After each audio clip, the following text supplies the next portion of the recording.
So Beto O'Rourke is running for president, technically, but he's not going to be president, and I don't think he's even running with the intention of winning, to be honest. Beto has portrayed himself so far as kind of a white Obama, or perhaps he'd prefer you think of him as a Hispanic Obama, considering his nickname that he goes by.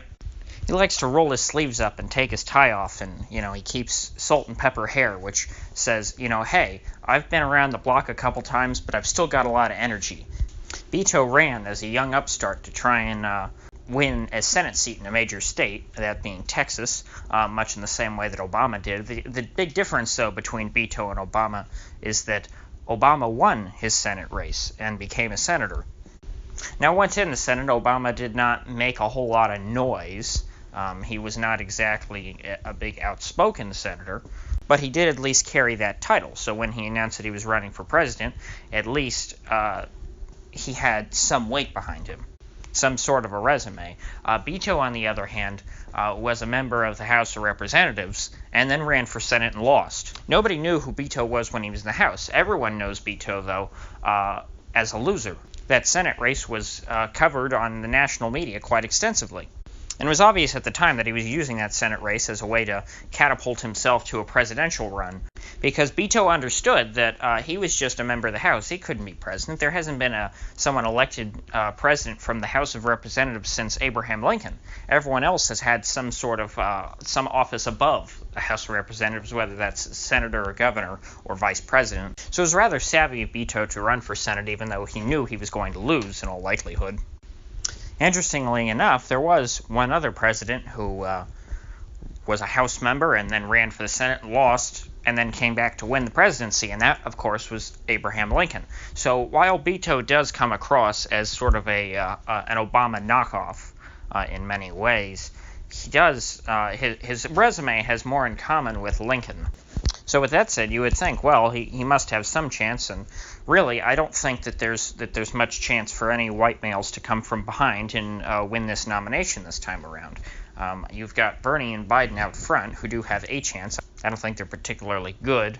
I think that there's going to be a lot of upsets in this primary, and that the leaderboard is not going to look the way it does right now in the polls when all is said and done.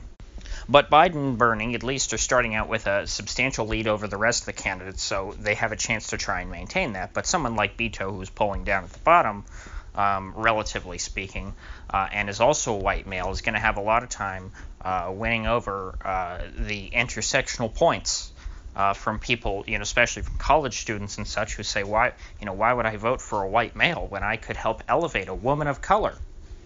Because think about it.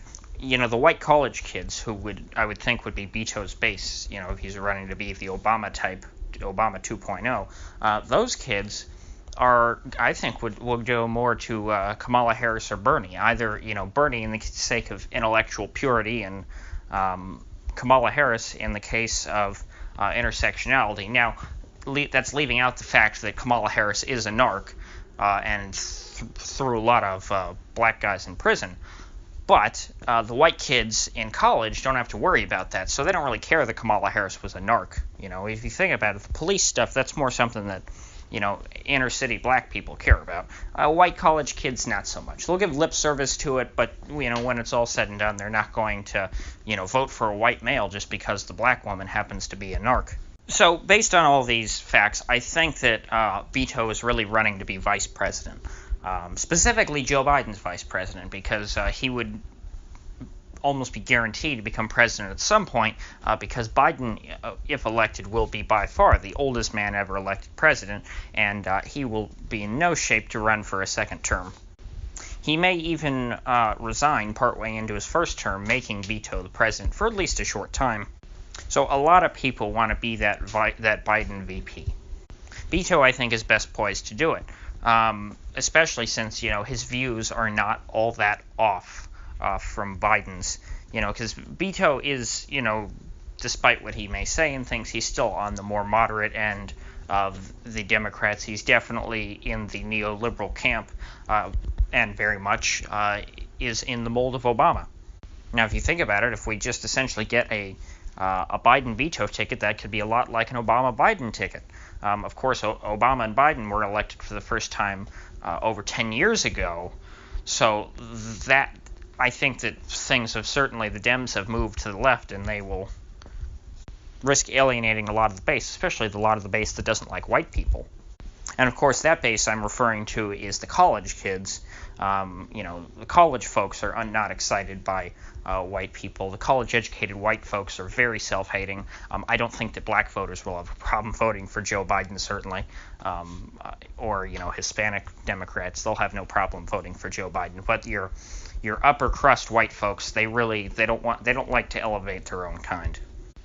And it feels like I'm speaking in the 1960s with all this talk about, how racial differences will impact voter turnout. But, that's really kind of where the Democrats are at today. So in addition to Biden, I think Beto could also be Harris's VP. I think he would work very well as a VP for Harris.